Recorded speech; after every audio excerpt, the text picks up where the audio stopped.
Welcome in. It's Friday. We got all kinds of news busting here. Here we go again. National reports say the Big 12 came to Memphis to do a site check on all of the Tiger facilities, including the commissioner, Brett Yormack, was here. Get to that in a second. And the other, Adam Silver, who was trying to keep the John Morant story low-key, talks again. This is like the third time.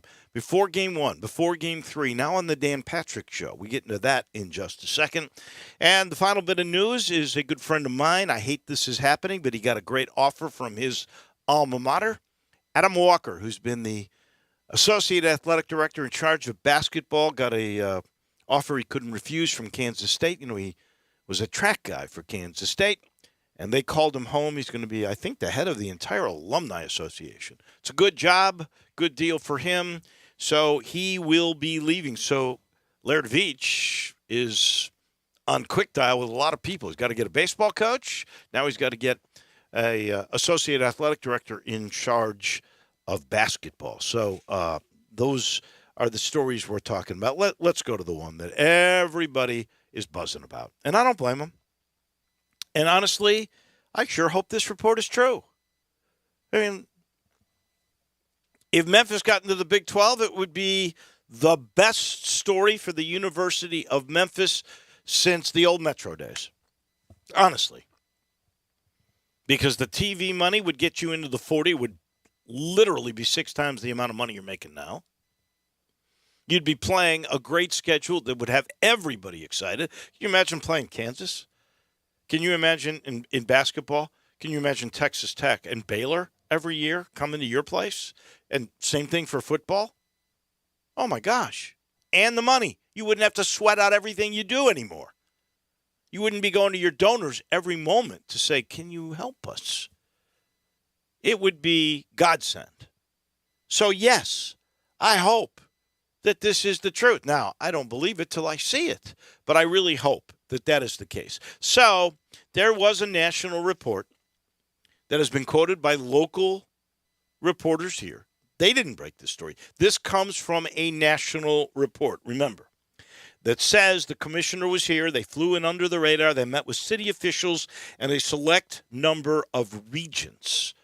Okay, so here's where the problem comes in. Okay? 2 problems. First off, when Mayor Jim Strickland was asked about it, and let's go over the background of the mayor. The mayor, undergrad, law school, U of M, loves the Tigers, goes to every basketball game, goes to every football game, wears his Memphis colors proudly. By the way, he's divvying up the money from the state between the Grizzlies and the Tigers for FedEx Forum and for Simmons Bank Liberty Stadium. You would think they would talk to him, right? Now, this could be really under the radar, and maybe this was with Fred Smith. I'm just throwing that name out there. He's the biggest name besides the mayor that would be involved in any kind of thing like this, I would guess. So maybe that's the case. But the mayor said, I don't know anything about this site visit. So that's a little troubling, right? And also in that story, that national story, comes, they met with city officials. Well, it wasn't the mayor, according to the mayor, and I don't think the mayor would lie about it. And the others, he met with a select number of regents. JMO, you know how many regents there are for the University of Memphis system? How many? 0. There are no regents. Also, city officials and didn't meet with the mayor. What, did they go to, like, the county clerk's office or something like that? Well, she's never there. You know that.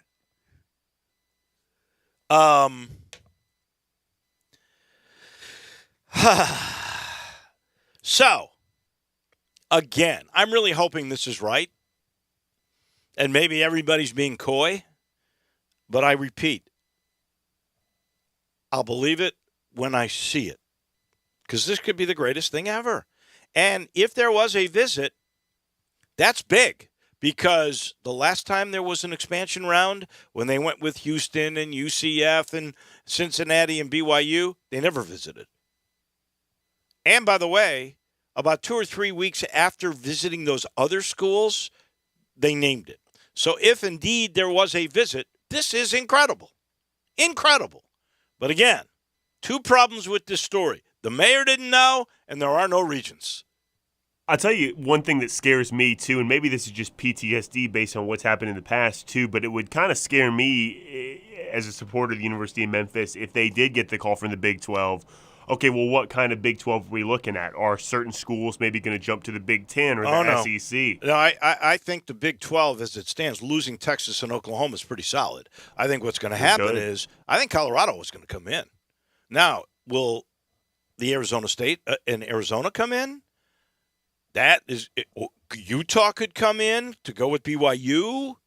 They're trying to break up the Pac-12, but if the Pac-12 gets their TV deal, stays together, and it looks like Colorado wants out because that's their history is with those schools, then Memphis is needed. Or even if you did Colorado, Arizona, Arizona State, you need a 4th partner. And so Memphis would be a good partner. I know they talked about Gonzaga and UConn as basketball schools only. I think that was kind of shut down. I think most of the presidents of the universities do not want that. That is their commissioners high on basketball. Brett Yormark loves basketball, which is good for Memphis. But Gonzaga and UConn just for basketball, it's not an all-purpose league. I just don't see that the presidents want that to be the case, or at least from what I've read. So I can understand how Memphis would be excited about this possibility. And if the commission came, that's huge. But I'm really having a hard time believing from my sources and the way this story was written, no mayor, there are no regions. So there's inaccuracy on this story, or so it seems to me. I hope it's right. Second big story, and by the way, I should let everybody know, Paul Rogers coming on the Belmont, Andy Schiffman on the NBA, Brian Dacus will be here, and we'll talk a little bit more about this Big 12 stuff. The other big story is Ja and the commissioner, who I just don't get what Adam Silver, who's a brilliant man, is doing. I think people just keep asking him about it, and he keeps being honest to his detriment, I'm afraid. Or is he really PO'd at Ja? Well, could be. Because he does it in a very veiled way. He needs help. Basketball's going to take a back seat. I thought 8 games was pretty severe. This is something where the team, the union, and the league have to help him out because he's a troubled guy. He's got problems. We got to help him. Basketball shouldn't be that important. Wow. That makes you think this is going to be a lengthy suspension. And it could be like, and I'm guessing here, I have no insight except I'm trying to read the tea leaves with this guy. And the way when he talks about it, like, it seems like he's mad, right? It doesn't seem sad. It kind of seems, this guy's let me down. I trusted in him and he's kind of messed me up. And what am I going to do with him? And I'm going to figure it out. But he needs to think about it. That's what I'm getting here. So I have no idea how long the suspension will be. Everybody brings up Mikal Bridges and not Miles Mikal, Bridges. Miles Bridges, excuse me, and domestic violence. And I believe he got 30 games for that. That's right. So they're going, you can't exceed 30 games for showing a gun, right? The gun thing is 50 games. So if they got a gun at the arena, that's 50 games, right? Here's my sense of it. He could just basically say, this guy's got to go through a program. I got to see progress. He's going to be suspended indefinitely until I believe he's ready to play basketball and be a good person. Very much so could be the case. And I'm with you on lengthy suspension, too, because it's not really apples to oranges when you're looking, or I guess it is apples to oranges when you're comparing other suspensions to this, because it's not a suspension for having a gun. It's the meeting with the commissioner that they agree he's going to clean up his act and do this, and then making him look like a fool So in that way. Would be a precedent case because this is a second offense. Right. I think that's fair Yeah. that you bring that up. I do think, though, that precedent does come into case, come into being a thing you have to look at.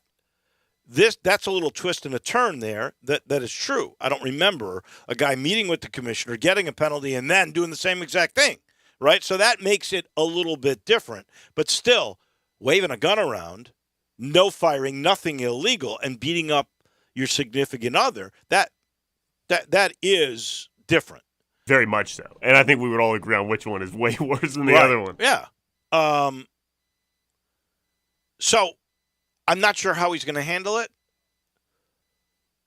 But like you said, too. But this is different in that regard, where he had already met once with the commissioner. And like you mentioned, the commissioner said he made note on Dan Patrick's show of the league, the team, and the union working together. Right. That is a combination that should scare you if you're John Moran. And the other aspect is that means the union is going along with what, because he's already said they got a decision. So the union's already going along with it.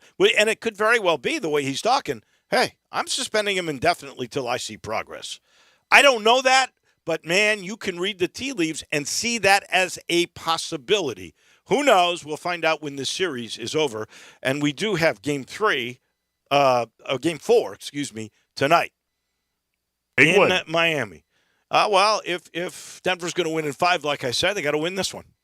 Well, that's true. But Miami momentum with the Panthers winning last night. I mean, that's the momentum that the city needed to win 2 championships. My God. Your Panthers. Let me just say this. You are so dang lucky.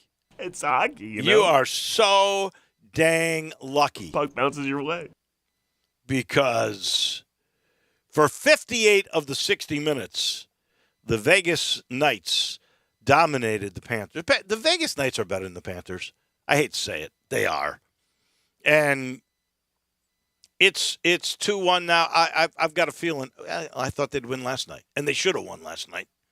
That guy Kachuk is a load. It's unbelievable. He came up with the tire with 2 minutes and change left, and then they won the game. They actually played better in the overtime. It lasted 4.5 minutes. Inspired by that tripping call that wasn't a tripping, bad call there down the stretch. It was a bad call. That was a bad call. I agree. All right, one last thing, very quick. Right now, we don't have this, so I wonder if we could get it. Have we got Comcast here? Is that what we got? Oh, yeah. Well, we got to put on 792, the tennis channel, because we've got right now the semifinal, which is really the men's championship.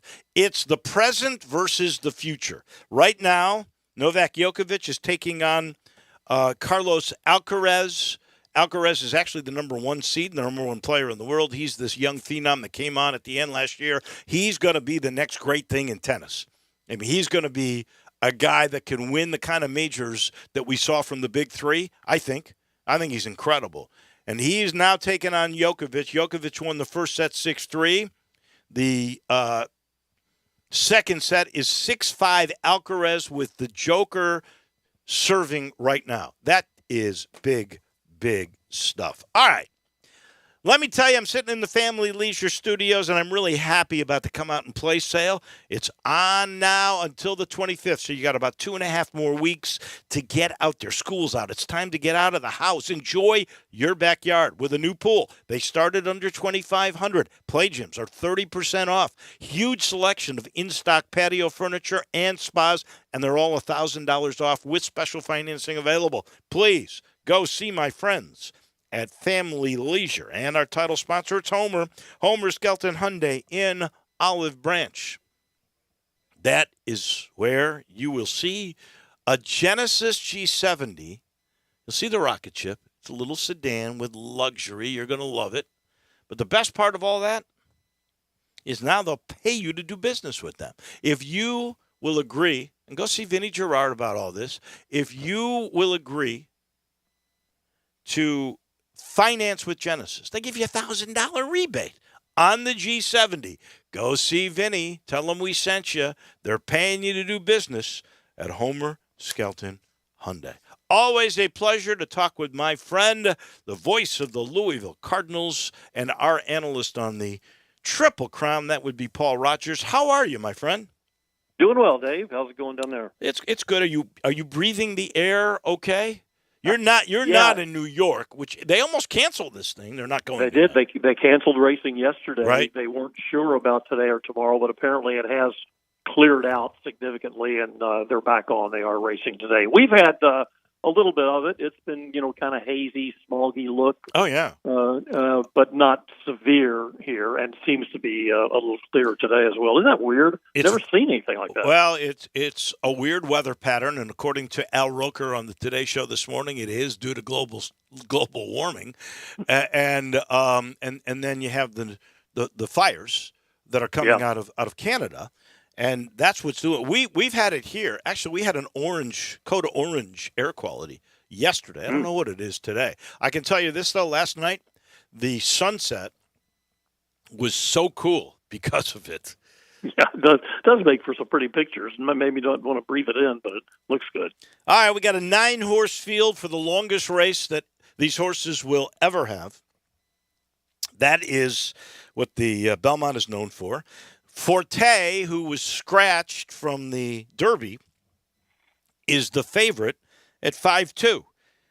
What's your sense of the way this thing will play out? Well, first off, while there's no Triple Crown on the line, unfortunately, it's a really good race. It's a strong race, and it's really good. You've got Forte, as you mentioned, who was the Derby favorite before being scratched. You don't have the Derby winner. Mage decided to pass it, but you do have the Preakness winner. You have Angel of Empire, who ran a good third in the Derby. You have Tapit Trice, who was a little disappointing in the Derby, but still is a very good horse who I think will relish the extra distance.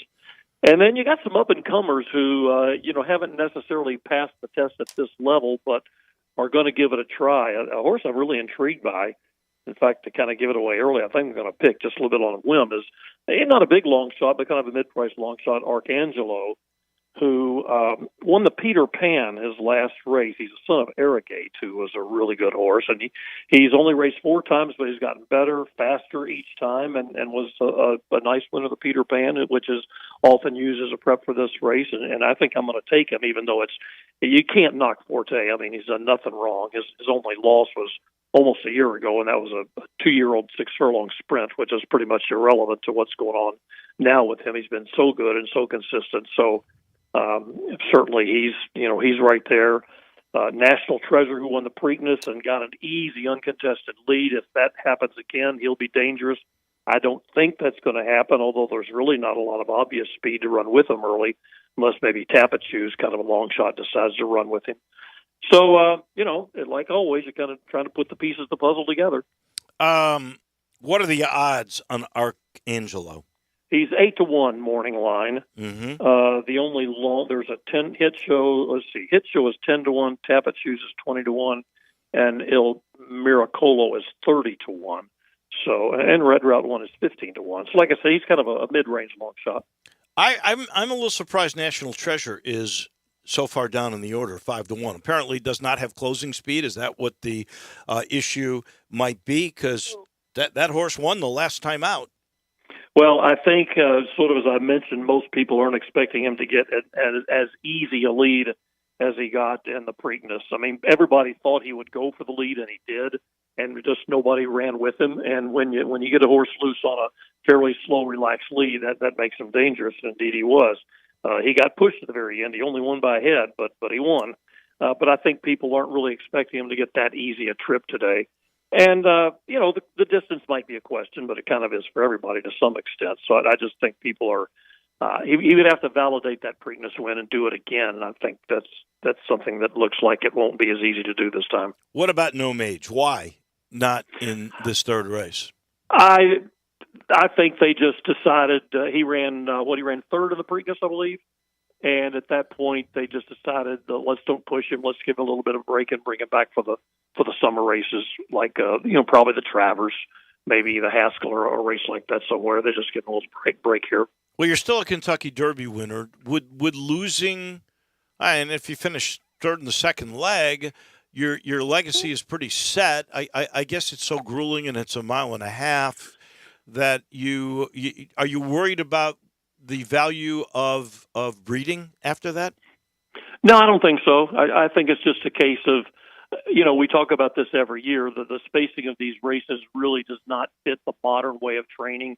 And so if you're not going for the big prize like the Triple Crown, why push it? We think we've got a good horse. We think we can win some races down the road. Let's not push it and run the Belmont. We'll give them a little break and go from there. You said last time something's got to be done, and that was for the short field that we saw in the Preakness and all the deaths that have taken place in your town at Churchill Downs. What's the latest on trying to right the ship in the world of horse racing? Well, in terms of Churchill, I don't know for sure if you know this or not. They actually stopped the rest of the meet. They moved the meet to Ellis Park, another track in western Kentucky, while they see if they can sort this thing out. Wow, I did not know that. Yeah, last Sunday was the last day of racing at Churchill. They will continue essentially the Churchill Downs meet, but they've moved it to a different track, which is another track in Kentucky, Ellis Park, which runs a summer meet anyway, but they're just starting their meet earlier, and they will run the same races that we're going to run at Churchill Downs through the rest of the month of June. And they did it, everything they've examined, they can't find a definitive cause, but they want to be careful. They want to check out everything as best they can. The telling thing to me is if the track were the issue, the first people to complain about the track are the jockeys. Right. Because they don't want to ride on a bad track and take falls. None of the jockeys have complained about the Churchill track. They all feel like it's a good, safe track. I have not heard any trainers complain about the track. They all feel it's in good shape. And, in fact, they are leaving the track open for training. And most of the trainers have elected to stay, and they will train at Churchill and then ship to the other tracks to run. Ellis Park is about 2 hours from here. So they're looking, they're checking, but they just cannot find anything. But to be safe, they move the races elsewhere to see if they can dig up any kind of problem. And there have been no new mishaps at the new track? No, they did. Well, they haven't. Last Sunday was their last day of racing. But so after that 12th one, whatever exactly that was, I forget the day, no, there have been no more. And there have been no more training incidents in the morning either. So they, without trying to blow it off, they really are thinking, and I guess probably hoping, it's just been sort of a statistical anomaly. I mean, these things, how statistics are. You can birdie 3 holes in a row and then shoot 4 straight triple bogeys. I'm speaking from experience there. Well, Paul, first off, I know you pick up after their second bogey, your double bogey. So come on, right. you're not going triple bogey on me. But you know how it is. Things come in rashes. Yeah. You may average 5 a year or 10 a year, but get 5 of them in 1 week. It's just crazy. And so that's where they are with it. All right. And just so we go over it again, Arcangelo, is that your pick? Yeah, I'm going to go with him. I'm going to give him a shot. Then I'd put Forte. I mean, he's just too good to leave out. And if I wanted to go 4 deep, which we usually try to do, I would try Angel of Empire. I think he's very solid. I'm actually going to throw another long shot. I don't think he even mentioned him. Red Route 1 is a son of Gunrunner who I like a lot. And he ran kind of an even race in the Preakness. We've beaten 4 lengths. Been pretty consistent. He's 15-1, so what the heck?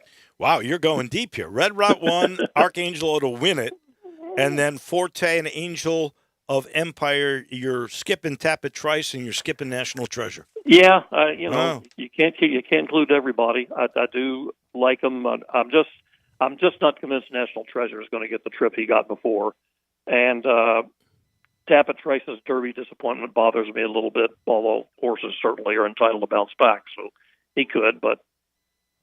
You can't bet everybody. Well, you can bet everybody, and if the longest shot wins, you win. That's right. That's so fair. All right, my friend, I can't wait. We'll talk again. You're probably right around football season or so, but we thank you for your help again this year on the Triple Crown.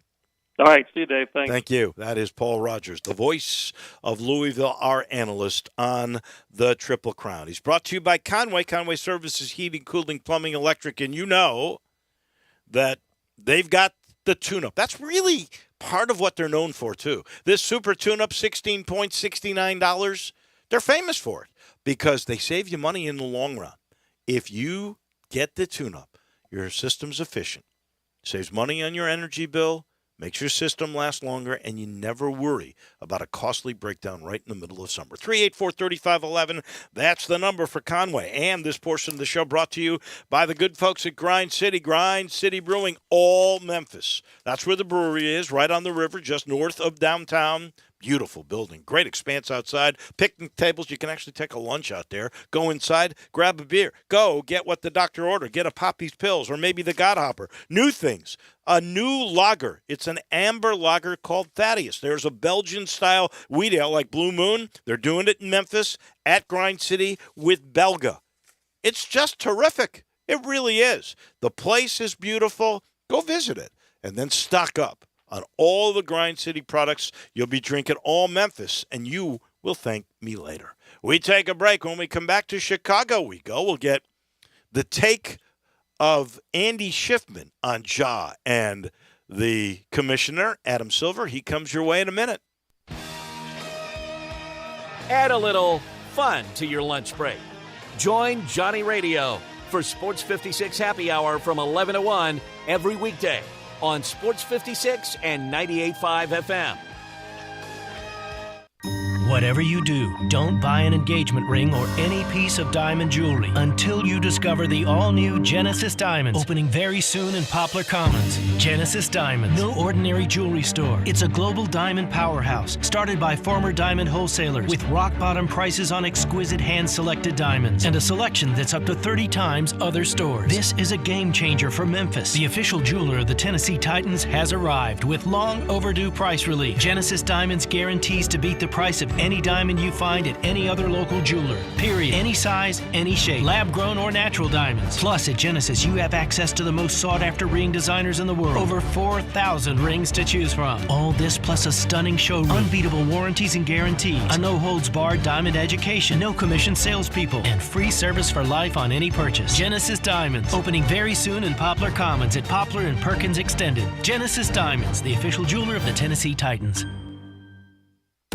At the Home Depot, we take Father's Day seriously. Why not get doing and give Dad a gift card that gets him out of the house and into new projects? Because the dads who do the most deserve the most, whether he's into woodworking, yard work, or grilling up something for the family. A Home Depot gift card gives your dad the power to get everything he needs to keep doing the most. Shop today for a gift that powers Dad. At the Home Depot, how doers get more done. If you're hiring, it can feel like trying to find a needle in a haystack. You can hope the right person comes along, or you can just use ZipRecruiter. Like Marco, president of operations at Telly Tires and Auto Centers. ZipRecruiter helps me find all the right people, even the most difficult jobs to fill. See why 4 out of 5 employers who post a job on ZipRecruiter get a quality candidate within the first day. Now try ZipRecruiter free at ZipRecruiter.com/free. ZipRecruiter.com/FREE.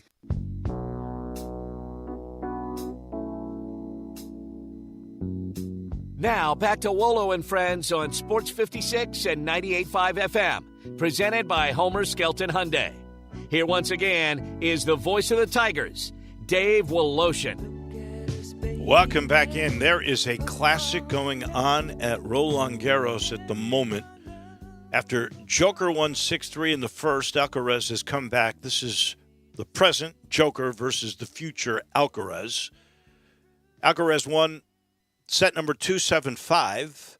He won it with one of the great shots I've seen, running from behind, turning and firing a shot that was a near impossible angle. You'll see it, I'm sure, replayed over and over. Unbelievable. And Joker is serving in the third. They've already played 2.5 hours, and we're just starting the third set, and we're even at 1-1. Speaking of greatness, how about what happened at Oklahoma City last night? Oklahoma wins the Women's College World Series, so they completed this season 53 straight wins, their third straight title. They're 6th in 10 years. They were 61-1 this season. That is the best in the history of Division I college softball. That is incredible. And all that pressure on them, having to win when you kept winning all these, it is really amazing. That, by the way, is what is the definition of a dynasty. 6 national titles in 10 years, 3 in a row. So not conference championship appearances. Yeah. I would have to say that that is the case. We're going to talk with Andy Schiffman here in just 1 second. This portion of the show brought to you by the good folks. That is really one major guy. He's with Mark Spensdorf, but it's all about Sheldon for me. Sheldon Rosengarten, Mark Spensdorf. Here's a guy. You won't see him on the golf course, although I lied the other day. He actually did play in the Southwind tournament for St. Jude, the AutoZone Liberty Bowl golf tournament. He was there because he likes to give. He doesn't play well because he likes to work. 365, 24/7 or so, it seems to me, with a strategy that always works, a successful strategic marketing program that goes above and beyond to make the most for his clients, which is why he's got the confidence to tell you, hey, you want to check things out, go talk to 2 or 3 real estate brokers. Make sure he's one of them. Then he'll talk about preparation. He'll talk about this strategy, how he markets you. That's why he's got relocation in his address. It's memphisrelocate.com. And he gets you to the closing table the quickest and you get the most. All you got to do is call 483-0546. Get the job done with Sheldon Rosengarten, Marks Bensdorf. Andy Schiffman in Chicago. How's your air out there? You guys affected by the fires yet? No, not yet, Dave. I'm kind of waiting to see if it happens. I've heard rumors that it could trickle down to Chicago, but so far so good. Looking out the window now, so we're hanging in there. I saw that shot by Alcaraz. What a freaking shot that was. The fact that he turned around the opposite direction to hit it, too. Well, I should report, they're 1-1 in the third set now. 1 set each, and Alcaraz just hurt his right knee. So we'll keep an eye on that. They are looking at him. Okay. The commissioner is a brilliant man. I think we all would agree that Adam Silver is one smart cookie. I don't know what he's doing with Ja. He waited on his decision, told us he all had made a decision, was going to wait till the finals are over. He said that after game 1. Repeated stuff on Ja before game 3. Now on Dan Patrick's show, he comes out yesterday talking about how basketball may have to take a back seat, how the league, the union, and the team all need to help him. He's got problems, and basketball's got to take a back seat. What do you make from all this? You know, it is very strange that he keeps talking about it in the national media without rendering any sort of decision. I think I listened to his clip from the Dan Patrick show, Dave, and he said something along the lines of he basically kind of left it open-ended, that we haven't wrapped anything up just yet. They're doing more investigatory work to determine if, in fact, that was a gun he was holding. I don't know why he keeps talking about it. If I was in his position, which obviously I'm nowhere near, I would clearly just say, look, it's an internal investigation going on. The Grizzlies have been cooperating. Ja's been cooperating. We're focused on a great NBA Finals right now between 2 elite teams, and whatever decision is made regarding Ja Morant will be made, but we're not taking away the focus from what's been a terrific finals. And you can clearly transition the spotlight onto the finals, which as the commissioner of the NBA, that's what you would want. I wouldn't shift focus now talking about a decision that, look, realistically, 29 out of 30 NBA markets probably aren't really locked in or care a whole lot. But obviously everyone in Memphis is waiting very impatiently to just see what the decision is going to be with Ja. Obviously, Zach Kleiman, Taylor Jenkins, Ja, his whole camp for sure. They are probably getting a little bit frustrated having to wait, even though it's still being talked about. So it is a little bit of a head scratcher to me. I'm trying to read the tea leaves. I have no inside information. Okay. Yeah. But with what he said to Dan Patrick yesterday, it makes me kind of think this suspension could be one of those indefinite suspensions, not putting a number on it so people can't use precedent from the past, and saying, when I think this problem that he has is over with, and the team, the union, and all of us at the league office think he's ready, we'll let him back. This could easily be an indefinite suspension. Oh, absolutely. And I think to your point, right, if you come out now and render some sort of announcement like that, decision, everyone will be talking about that as opposed to the finals. So I can understand why, again, like I said, why is he even opening the door and offering thoughts on this matter up during the finals? I know he's being asked about it. I think there's probably a better way to kind of shut it down right now, but maybe that's the reason why they've yet to come out with any sort of decision, because they know that he doesn't want to detract any sort of attention from the finals. But look, I said this for the last 3 weeks, and we've been talking about this, right? I am, as a Grizzlies fan, fearful that this is not going to be hey, you're going to be suspended for the first month of the season, or you're going to be suspended for 20 games. I mean, this could very well be at least half the season, or as you said, indefinitely stretching into the better part, if not the entire season. We talked about this last week on the show, I believe. The last relatively similar incident that the NBA faced like this was when Gilbert Arenas brought a firearm into the locker room when he was with the Washington Wizards.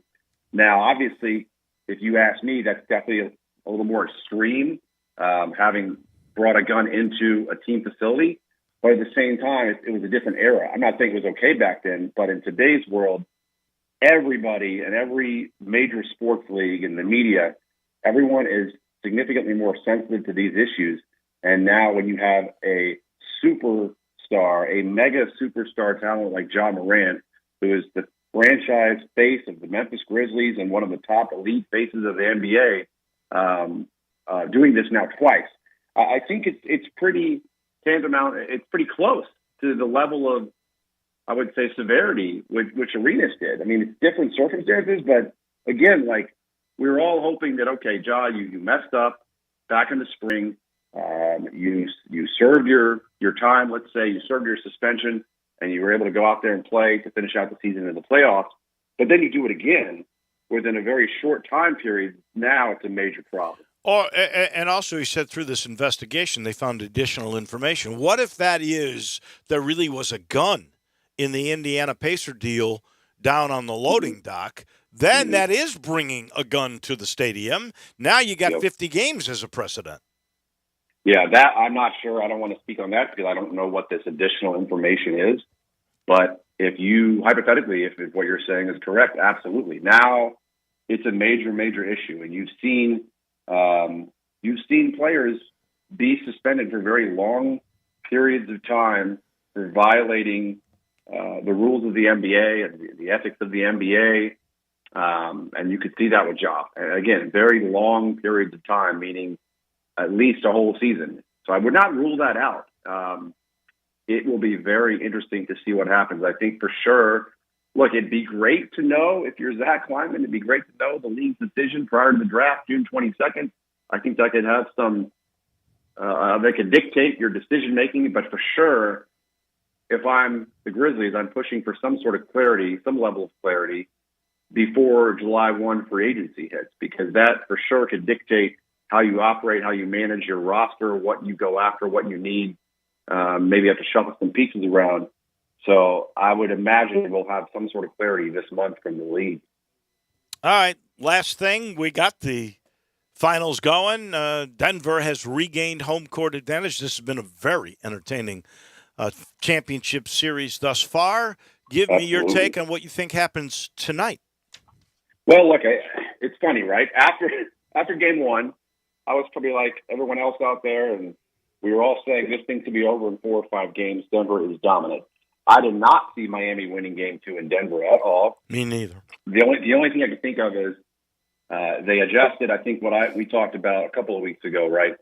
I like when or I guess maybe it was last week, when they went zone towards the end of game 1, and that it gave them a little momentum defensively. And obviously they didn't sit there and play zone a whole lot, if at all, in game 2. But just to know that, we can stop this team. We can contain Jokic a little bit and Jamal Murray. So for whatever reason, however they did it, they pulled off an amazing victory in game 2. I actually thought they were going to have some momentum, especially with home court advantage behind them the other night in Miami, and win on Wednesday night, and they did not. And man, that game day, I tell you, Denver just ran them out of the gym. They wanted it more. They hustled harder. Jamal Murray is elite. Obviously, you know what you're going to get with the Joker every single night. He is elite. And what's great, if you sit and watch all of his post-game interviews, he genuinely means that he just wants to win. He does not care about individual accolades, and he is a team-first guy through and through. And again, we've talked about it a lot on this show. if you're a championship level team, that's what you have to have character-wise as your leader, and they have that in Jokic, and they've got some great complementary pieces. And then you have a rookie, Christian Brown, that most people don't know of. I actually recruited him out of Kansas, doing exactly what he did at Kansas. He's not going to sit there and isolate and score off the dribble and blow by guys and knock in threes, but that's a winner. He won at Kansas. He's tough. He's the sort of player that's blue-collar, diving on the floor for loose balls, just go right through your chest and score and find any way to win every single possession. He did exactly that the other night against Miami. And so at this point, I still think Denver could wrap this thing up in 5 games. I think Denver's going to win tonight and find a way to close it out back in Denver. I wouldn't be shocked completely if Miami wins, but I'm betting on Denver if I was a betting man. I think you're right. By the way, the Nuggets are 3.5-point favorites. I think the Nuggets do win tonight and then wrap it up in 5. That was my original prediction. I was surprised about Game 2. I think we all were. Mm-hmm. I think it was a nice adjustment with that zone that Spoelstra made, but I think Michael Malone countered with the way they kind of put Jokic on the wing and let him pass against that zone, and they cut to the hole. It was pretty. Such an athlete. Yeah, great passing big man like that. Right. It was pretty to watch. And your point about Joker, he's the only guy ever in the history of the game in a finals to have a 30-20 triple-double. And he goes, I don't think much of that. I just care about winning. And then Murray, I don't know if Murray can do this every night, but they're the first guys not in playoff history, in NBA history, to be on the same side and have a 30-point triple-double. That's amazing stuff. It's amazing. I remember we talked about it. I remember in the bubble, the first season coming out of the pandemic, that's when you really saw stardom in that pair, in Jamal Murray and Nikola Jokic. And they were very fun to watch. That's when you really saw all eyes on those two guys, on Luka Doncic. I mean, everyone was just Jason Tatum. They kind of were, that was their platform where they just kind of took off. And so it's great. Look, there's something to be said for continuity. When you have a team like Denver, where you've got a Michael Porter Jr., you've got a Jamal Murray, you've got a Nikola Jokic, these guys playing together now for multiple years under the same coach in Michael Malone, that matters in the NBA. And again, same thing with Miami, with Jimmy Butler and some of these other pieces. They've done a great job of developing Bam Adebayo and Gabe Vincent and our guy Max Strus under the same coach, Eric Spoelstra. That's championship DNA. But at the end of the day, look, in the NBA, you definitely see this in other sports, but I think it's more prevalent in the NBA. The better team and the more talented team is always going to end up victorious in an NBA Finals, and that's what you're seeing with Denver. It's not to take anything away from Miami. They're very talented. Jimmy Butler is an elite superstar. They've got some great pieces, but top to bottom, Denver is just more talented. I agree. And they have more depth, and you're seeing that in every single game here. He is our agent in Chicago, Priority Sports. That's Andy Schiffman. We will chat with you. We'll have a champion by the time we talk next week, I think. Thank you, Andy. Yep. Thanks a lot. Have a good weekend. That is our guy. That is Andy Schiffman. He's brought to you in part by the Eflin Insurance Team. You know Matt and his entire crew. They do insurance the collaborative way. They got access to all the leading companies when it comes to mortgages or when it comes to your car, life insurance. He gets to know you, your family, what your budget is, and protects you. Same thing with small to mid-sized businesses. If you've got one of those, he's got commercial insurance for you. He sits you down, learns about your product, learns about your employees, finds out your budget, and protects you. All you got to do is call 901-4777.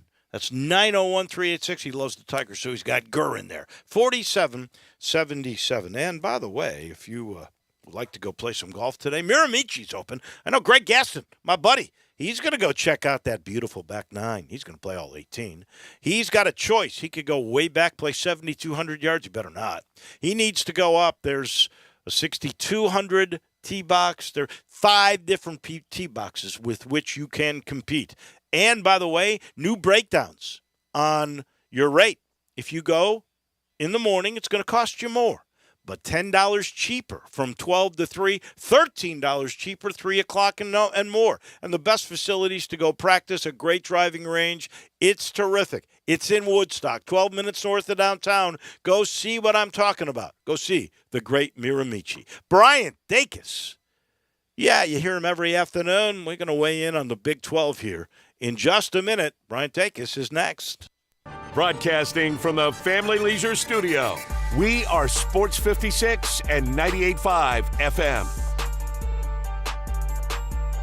We're so lucky to live in Memphis, especially if you're a public golfer, because the city of Memphis understands what a great amenity golf is. It makes people want to live in a city, and we've got that with the Memphis public golf system, including new courses like Pine Hill, or what they did with Galloway a year ago, and now they're working on Audubon. They know it's important, and man, have they put their money where their mouth is. And then there's competition, like on June 17th at Overton Park, the parent-child tournament. So you can get any of your kids, no matter what your age is, and you can compete in what will be a fun scramble. Then there's the 75th Overton Park Junior Open. That's the oldest running golf tournament for juniors in America. There's the Memphis Amateur Championship. For those that are serious, that'll be in July. Memphis Public Golf is for everybody of all levels of competition. You will love what they're doing at the public golf courses. Gas, groceries, utilities, you name it, the price of everything is going up. And if you're stuck in a bad timeshare with rising maintenance fees, the financial burden can be crushing. It is time to get your finances in order and get the real facts about that timeshare that you are stuck in and your options to get rid of it. Chuck McDowell, founder of Wesley Financial Group, has been helping families out of horrible timeshares for over 10 years and has put together a complete timeshare exit information kit that he will send you absolutely free. To date, over 30,000 families have trusted Wesley Financial Group to help them out of financial hardship by getting them out of bad timeshares. Get the facts about how the timeshare industry works and your options for cancellation. Simply call Wesley now for your free timeshare exit kit and see how you can become timeshare free. Call 800-462-3333. That's 800-462-3333. Once again, 800-462-3333.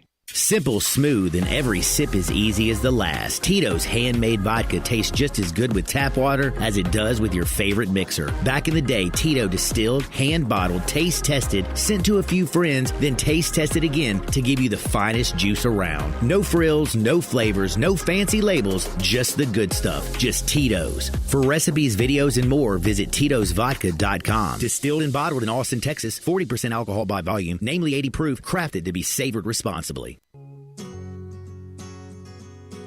Now, back to Wolo and Friends on Sports 56 and 98.5 FM, presented by Homer Skelton Hyundai.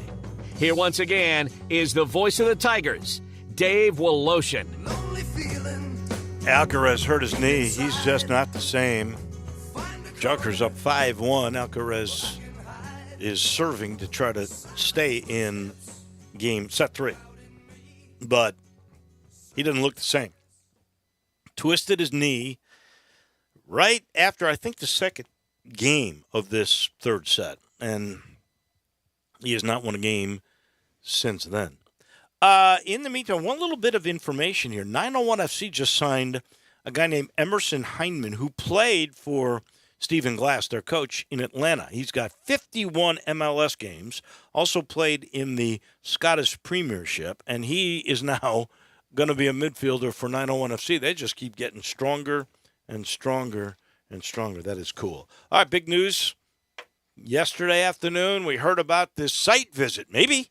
I hope. I want to believe it, but I don't believe it till I see it.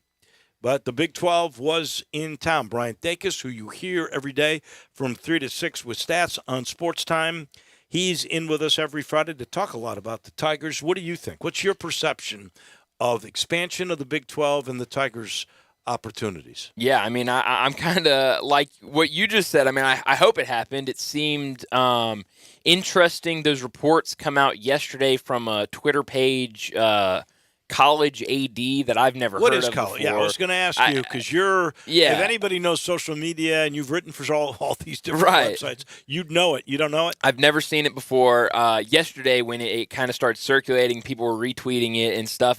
And now, I mean, with what Twitter is today, I mean, for better or worse, you can buy a blue check mark now. I mean, used to, you could tell, okay, this is could be a reliable source $8 a month, you get a blue check. So I mean, half of these recruiting pages that are just, they don't know anything. They buy a blue check mark to make themselves look good and look believable. And so you really don't know. So I hope they were in for a visit. I hope that's a true statement. But I think there's a good shot for Memphis. I mean, you kind of look at all the different ways the Big 12 could go right now. I mean, we've heard those Pac-12 schools that are wanting to leave. You've heard the UConn and Gonzaga, but I do think Memphis is right there, and I think with what the Big 12 did last time in taking Cincinnati, Houston, and UCF from the American, I mean, I think if they want to take another Group of 5 school kind of in that same regional area, I think Memphis would probably be the top choice. Well, let's say I think Colorado's really leaning in that direction. Yes. Now, if you got Arizona and Arizona State, you need a fourth. Yeah. I don't believe the presidents want UConn and Gonzaga because that would be basketball only. That does not seem to be what they're looking for. They want an all-sport conference. And so that makes you feel good. The problem with this report is the inaccuracies. Yes. When the mayor says he didn't know anything about it. Right. And I want this to be true. But when he says he doesn't know anything about it, he's all Tigers. And by the way, he's divvying up the money on the stadium renewal. And then they quote regions. That's maybe the most troubling because there are no regions. So right there you go, wait a second. Yeah. This is not accurate. And you got to wonder about that report. Yeah, no, you definitely do, and it's interesting, like you said, about the mayor, because I think whenever you're wanting to expand, especially with a team like Memphis, who we know about all of these upgrades that we're going to get in the city to the sports complexes, and they look great. But if you're the Big 12, you're going to want to know about them. You're going to want to know, when are they going to be up? What do you think they're going to do? Obviously, we've heard the new developments down at Liberty Park. They're going to build some hotels and apartments, supposedly. The hotels make sense to me. The apartments do not. Yeah, no, you want to be around either. screaming kids all the time from all these national competitions? Right, but the hotels definitely looks good, and so you would think the Big 12 would want to talk to leaders of the community, and especially the mayor. So there's a lot of question marks with this report, but I'm keeping my fingers crossed that maybe they were in town. I got my toes crossed too. All right, David Jones. Memphis gets him over Kentucky, over UConn, over Xavier. That was a good get for Penny. Right after on Monday he announced the NIL is a big problem. That's right. But he came through with this guy. How good is he, do you think? Because it's unless you're getting a grad student, which he now became, or a guy that drops out of the draft. It seems to me this late you're getting guys like Keontae Kennedy, McCadden, Demarie Franklin. Yeah. Those are the kind of guys you're getting. You're not getting great players. You're getting okay players. Yeah. No, I think he's a really good player. I mean, he spent his whole career in the Big East, and we know how good of a basketball conference that is. Was at DePaul first, then went to St. John's. Averaged over double digit, I think about 13.5 points per game, about 6.5 rebounds per game. So it gives you that rebounding aspect, even though he's 6'6". I mean, you think about all the rebounding troubles you had last year. And he did that in the Big East, too. 6.8, really. Yeah, and so really good. And so I think that brings you a lot, even though he's a little undersized for a forward, but brings that scoring aspect. I don't think, kind of going back and looking at that St. John's team last year, he wasn't one of the lead guys, one of the top players that you heard his name every time. But I think going back and looking at his stats, he only scored less than double-digit points 6 times last year. He played like 31 games, yeah, right? and played a lot of games. So, I mean, was a big part of that St. John's team that, didn't make the tournament or anything, but I thought had some really good moments last year. So I think he's a player that really helps when it comes to scoring, really helps rebounding, especially when you look at this team, and we really still, I mean, we're in June, and there is complete unknown around what you're going to have in the front court. And so